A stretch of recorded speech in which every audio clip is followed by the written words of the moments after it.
Ну что, пишем? Девчонки, давайте, уходите, не мешайте. Давайте, давайте.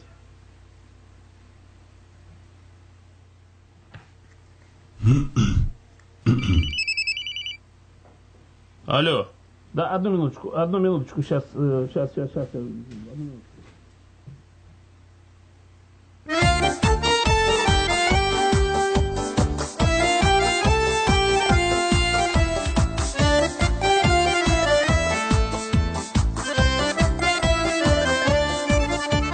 Hey duskayım bu yeni zifa Dal kebek bögelesin Dallar kebek bögelesin Kemeşene celesin Yeli kara kara Kara gözüme dine Karasın gözüme dine Bulursun özüme dine Yeli kara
Dostumunda dostu bulur Ol da söyler dostuna Yeli kara kara Kara gözüne güne Arasın gözüne güne Bulursun özüme güne Yeli kara kara Kara gözüme güne Arasın gözüme güne Bulursun gözüme güne Yeli kara kara Kara gözüne güne Arasın gözüme güne Bulursun özüme güne Yeli kara kara Kara gözüme güne Arasın gözüme güne Bulursun özüme güne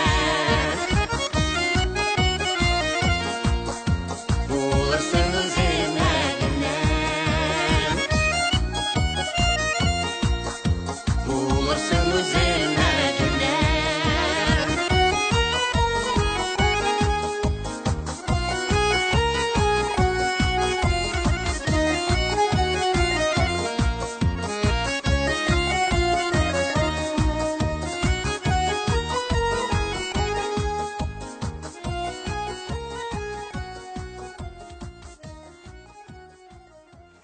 Ну как? Во, все. Записано? Да, все очень хорошо, все.